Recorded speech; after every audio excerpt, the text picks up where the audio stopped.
Right, back with you here on The Late Edition. Let's get into our panel discussion now for this evening. Tonight, we're asking you, what do you make of the current state of South Africa's foreign policy? Send us your views on WhatsApp, 0721105584, or you can call us on 0105946010. Joining us, international relations expert Mikatekiso Kubayi. Cosatu's Matthew Parks will be joined a bit later on by reputation expert Tshepo Matseba as well. But looking forward to your engagement as well tonight. Gentlemen, good afternoon and good to have you. Thank you very much for coming on this evening. Thank you so much for having us, my brother. Mikatekiso, let me begin with you. Is this a definite signal, as if, I mean, the G20 was not, but is this now a definite signal that South Africa's non-aligned foreign policy has reached its breaking point with the West? I'm not so sure about, what a breaking point, in this regard would, mean. Because non-aligned simply means, you're not taking, to heart an alliance with one power over another, South Africa has been, together with many other countries in the global south, many other developing economies, taken this position, that they are going to relate, with everybody, on an equal footing, with the necessary respect, between parties, and so on. And there's a reason, for that, and a history behind, this principled position. And I think it's a position that is really going to stay. Yeah. South Africa's being disinvited from the G7 has very little to do with South Africa's non-aligned position in foreign policy. In my view, it has everything to do with other interests that have zero to do with South Africa itself per se. Yeah. So what are those interests? I mean, are we not seeing a coordinated effort by the Trump administration to systematically isolate Pretoria, especially from Western-led forums?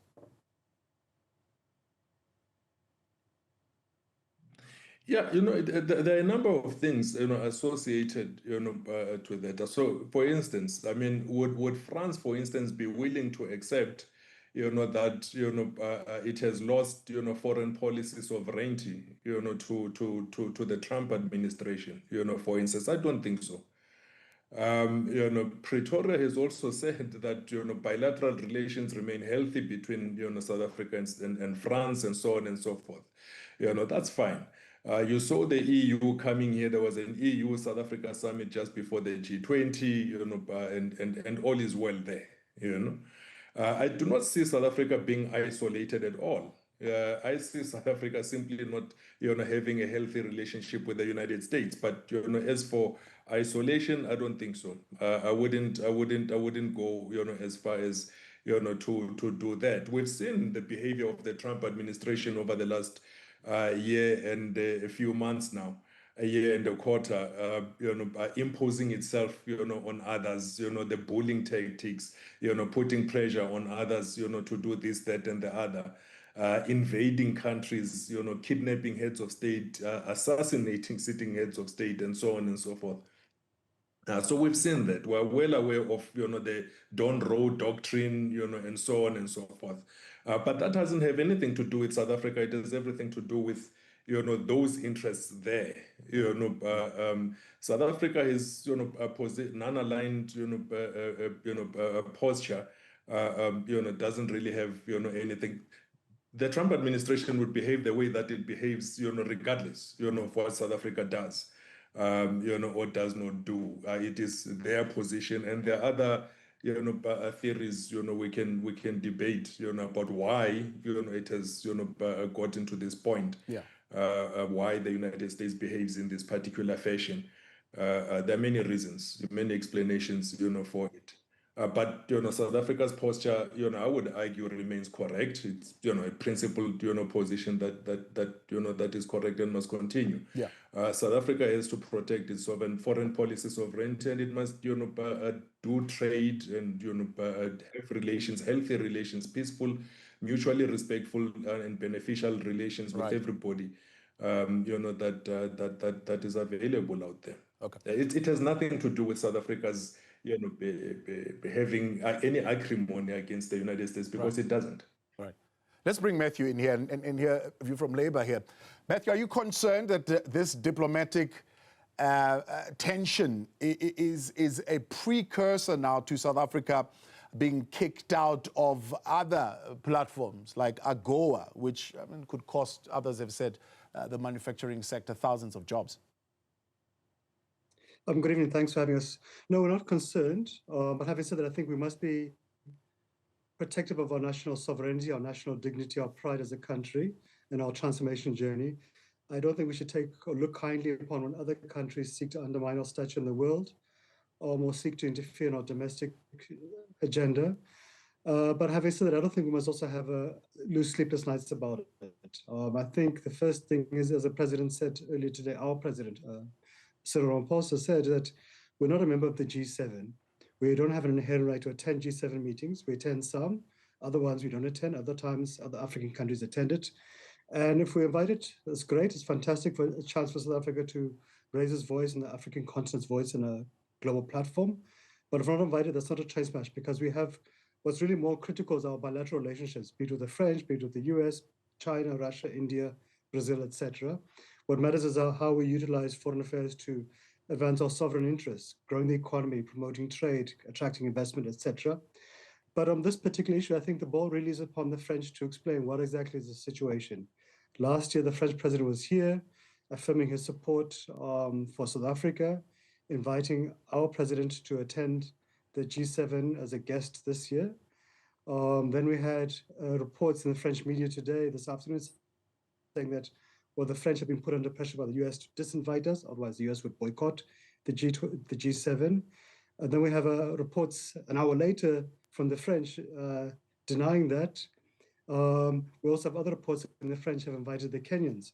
So I think really right now the onus is upon the French as the host of the G7, of which we're not a member, to indicate what is the story. Is South Africa invited? Yes, great, fantastic. If we're not invited, it's fine. That's not the end of democracy. But I think the point would be for the French to say, if the US has pressurized them, they should indicate who in the US has pressurized them and allow the US a chance to respond. But I think from ourselves, we will support the president's dignified stance. We're not beggars. We don't need to be the G7. If we're invited, fantastic. If we're not invited, we have plenty of things we need to sort out at home. And I think at all times we must exercise strategic patience. But other countries should not also seek to drag us into their own domestic quarrels. If there's an issue between France and the US, let the French and the US sort it out, but we should not be dragged into it. But I think for right now, there's lots of confusion, and the onus really is upon the French to explain what exactly is the situation and for them to clarify to everybody.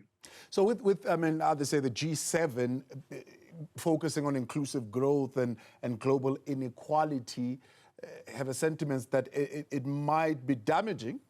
I don't know how you feel for South Africa's seat to not be represented there in those critical conversations that shape that direction.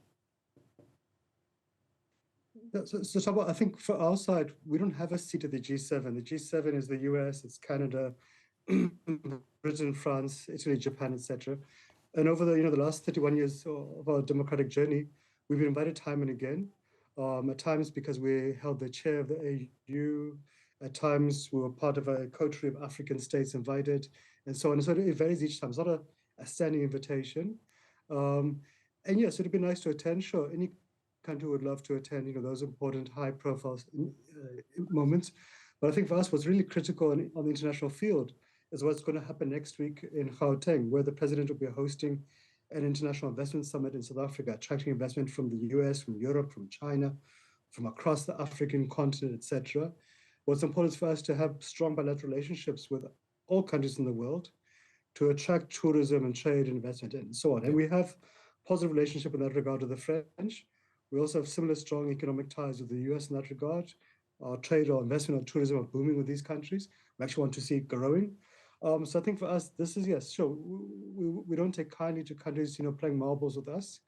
We have got serious issues we need to deal with as a country, from unemployment to crime and corruption and growing the economy. But I think for us, we won't lose any sleepless nights. If they want us to attend, fantastic. If it makes sense for us to attend, sure. But if they don't want us to attend, no problem. But I think the French really have an obligation now to explain what is their story. Are we invited or are we not invited? Were we not invited because of the US, or were we not invited because they wanted to invite the Kenyans? Because Kenya, I think, is hosting a Franco-African summit this year. And all of that is fine. Even when we hosted the G20 last year, we didn't invite every single country in the world. We invited many countries. In fact, we were even criticized for inviting too many countries because of our inclusive nature. But we didn't invite every single country. And so hence we also would not expect the French to invite every single country, because it's not a United Nations summit. Right. It's a G7 summit. Okay. Let's take some of the calls. Mazi in Umlazi. Mazi, good evening. Good evening to you, Tshepo. How are you? I'm good, Mazi, and hope you're well. I'm very, very well. Thank you. Go ahead. Tshepo, I think, I'm sorry, I'll be just straightforward and, I'll just talk, I think we have, at this stage, we have a very bad government, We've got a lot in our plate. Right now, generals gets arrested.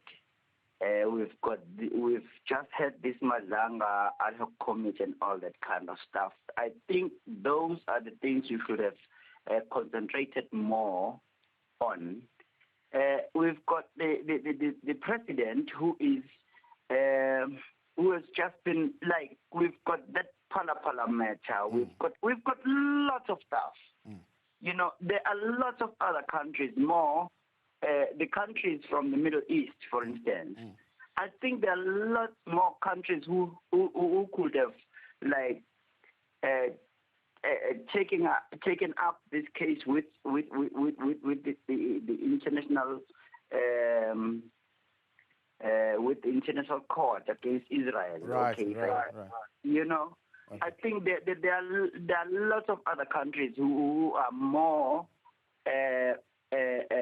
Who are more stronger than us, who could have taken that thing up with this international court of justice. So you think this invitation to the G7 summit has got to do with the ICC case? Well, everything which is going on at the moment has got a lot to do with that ICC case. Yes, I strongly believe so. I don't think we should have gone that far, whilst we have so much problems in our country, which we cannot tackle. We've got lots of people who are implicated in corruption, crime, and all that kind of stuff. Yeah. For us to go out there and challenge USA, baby, Israel. All right. I don't know. Mazi, we'll hear what the panel says to this. Much appreciate. That's Mazi there. In Umlazi, let's go to Mnambiti now. Sanele, good evening. Ukahle futhi? Hayi siyancenga baba ninjani? Hayi siphilile nathi sibonga. You can go ahead. No, I'm just concerned about because seemingly it looks like, you see, Trump is so very influential over the other countries because this is driven by disagreements over the foreign policies, domestic, then it put us in a pressure to be isolated. I'm worried about if we are more isolated on the Western dialogues, and then is this not straining our relationship with the other countries? And how safe are we, seemingly, the way Trump operates over G20? What if Trump can influence more over the countries that we are with on the G20? Can we be certain that we are safe? And again, this shows that how Benjamin Netanyahu of Israel is so influential to Trump, because this is all about Israel to us, not Trump to us. This is the hit back of the Israel Benjamin Netanyahu. Now my concern is how influential is South Africa within those G20 countries in terms of, because we have to look off the Israelis Benjamin Netanyahu influence to the G20 countries and then the Trump to the G20 countries. Sanel, we appreciate your call in Mnambit as well as Mazi. We'll get the panel to respond to those questions when we return from the break. Do stay with us.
Proud to be back live with you here on the late edition of the news feed. Good to be with you. And tonight we're asking the question, what do you make of the latest development around the state of South Africa and its foreign policy? 072-110-5584, or you can call us on 010-594-6010. We're joined by international relations expert Mikatekiso Kubayi, as well as Cosatu's Matthew Parks on the conversation. Mikatekiso, what do you say to Mazi? What do you say to Sanele? Mazi says, well, he gets a sense that South Africa is being punished for its legal action against Israel at the International Court of Justice.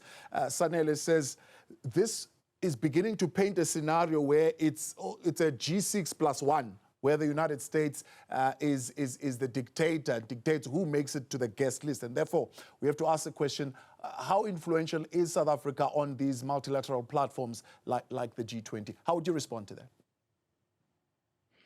That firstly, the concerns are understandable. But we have to remember what all of these formations are about. The G7 and the G20 and so on and so forth. They all have particular histories and so on. Matthew explained earlier that South Africa, correctly so, South Africa is not a member of the G7. It has never been a member of the G7. It has enjoyed the privilege of being invited to members of to meetings of the G7. And let's also discuss a little bit what actually happens when you arrive at the G7. South Africa, not being a member of the G7, would essentially have been there to attend specific meetings on the sidelines of that particular G7. but not attend the G7 but discussions per se. Right? It would be invited to specific discussions, maybe even have the opportunity for bilaterals, and that sort of thing. But it would not be attending the G7 as a member of the G7. Right? Similarly, Kenya is not attending as a member of the G7. It will be attending specific meetings organized, to allow other countries to participate, but not the formal G7 discussions. We have to and make that very clear. That's the first point. The second point is, if you're not invited, and it's not the first time that South Africa is not invited. South Africa wasn't invited to the G7 in Japan not too long ago, right? That doesn't mean that South Africa and Japan, have bad relations, at all. But it happens. They have other priorities on that particular day. In this particular case, there are suggestions that there's pressure from the United States, but it's for the French, to explain that. Again, Matthew is correct on that one. And whether or not there's pressure, on the French certainly wouldn't want anybody to believe, that they do not have, authority. They do not have sovereignty over their foreign policy. Right? Who they invite and who they do not invite, to conferences that they host, right? France certainly, would have, quite a bit to say about, about these things. This has absolutely nothing to do with an attempt to isolate South Africa or what? That has nothing to do with us, South Africa being isolated, in this instance. South Africa still made the world. It has good relations again with Europe. It has good relations with France. It has good relations with everybody else. But is South Africa being punished? Strained relations with the United States. Is South Africa being punished though for what Mazi says? Well, it is for the United States, and in this particular well, it's. I mean, you can speculate. You can make that argument, right? You can make that argument. You can speculate, that this is the case. But it would be for the United States to say so, that we're actually punishing you for, your particular position, on Israel. The case, the ICJ case, and so on. Also remembering that South Africa is actually not alone in that case anymore, and there are others that have withdrawn support for Israel too, by the way. If you follow recent developments, on that score. South Africa is certainly not the only one. If South Africa is the only one that is being punished for it, then that is also another conversation to be had.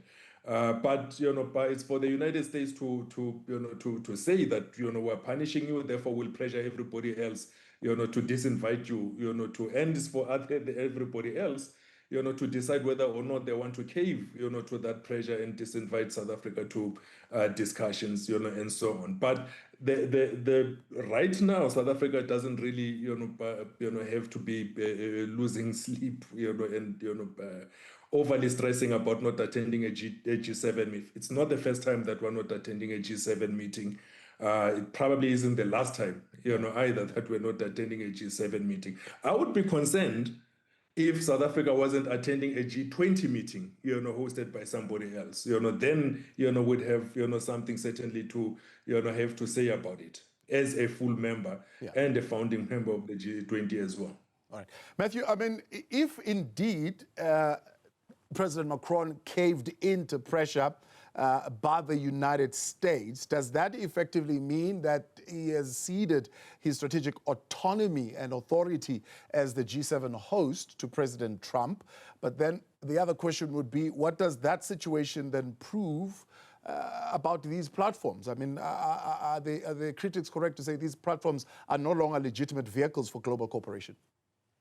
Yeah. So, the point is that'll be a matter for the French to be concerned about. That'll be a matter for the French voters, the French government to be concerned about that. If another country could tell the French government who it can invite, who it can't invite, that'll be a matter for them to be quite worried about. As a member of the United Nations Security Council, as a permanent member, as one of the leading powers in the world, we would want to assume the French can't be bullied by any country. But if it's true, then they would have to expand. But again, right now it's difficult, Thabo, because we've seen a flurry of contradictory media reports today. In a French media article today, it said that they've been under pressure from the US. An hour later, they say that no, it's not true. They're not under pressure from anyone.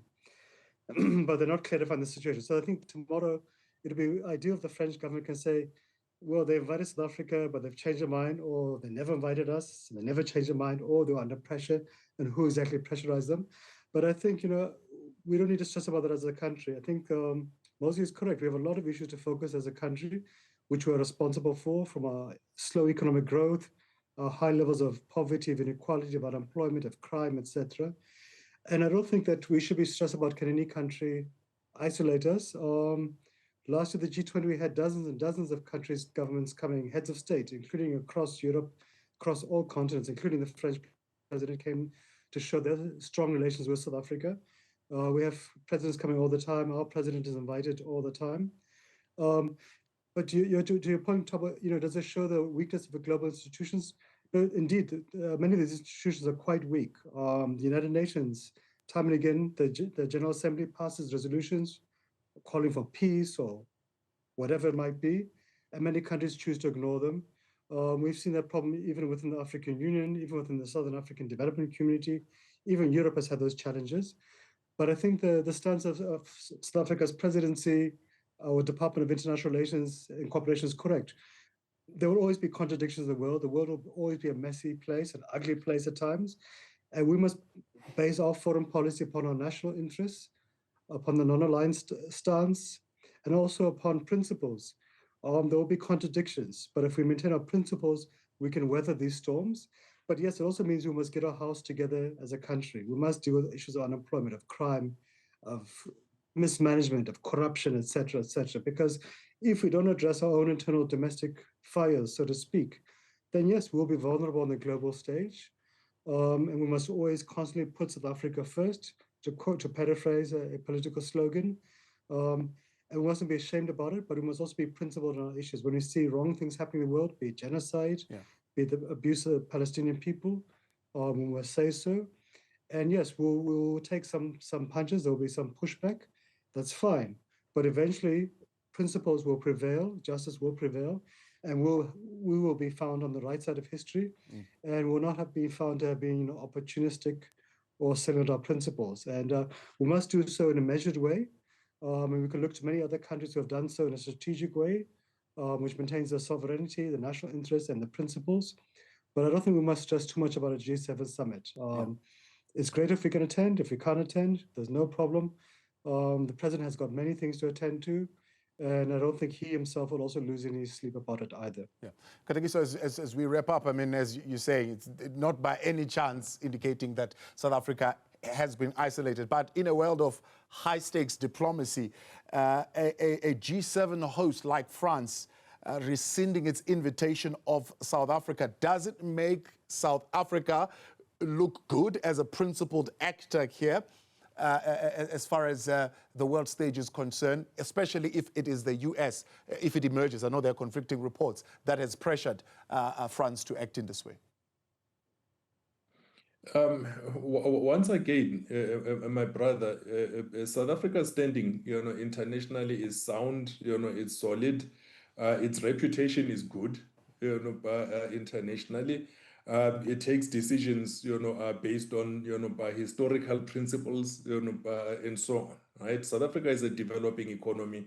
It has repeatedly stated, as such, that its, objectives, its desire is to, grow, this economy and that of the African continent and the global South, broadly. It continuously, behaves and postures, in that particular fashion, on a consistent basis. South Africa managed to attain a declaration of the G20 despite this pressure that we are now discussing, my brother, at the G20 last year. The same countries, that even France was included in there, also, joined, in the acceptance, in the, adoption of a declaration.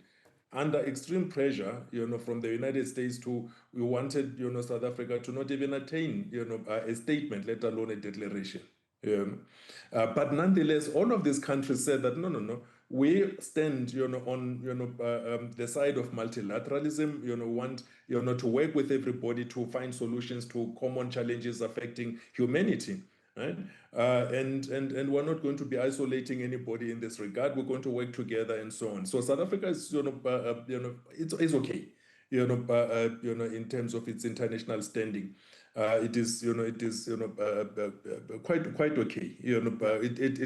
Not attending a single G7 meeting is not a crisis at all.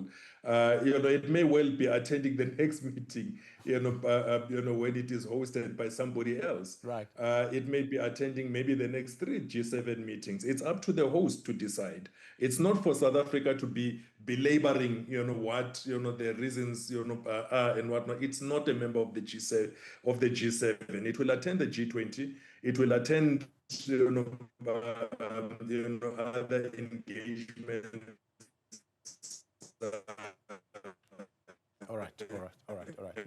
We seem to be losing that connection there to Mikatekiso, but appreciate it. Get the sense that's international relations expert Mikatekiso Kubayi, as well as Cosatu's Matthew Parks there. Let's leave it there for this evening. Get a sense that they're saying, well, nothing to lose sleep over.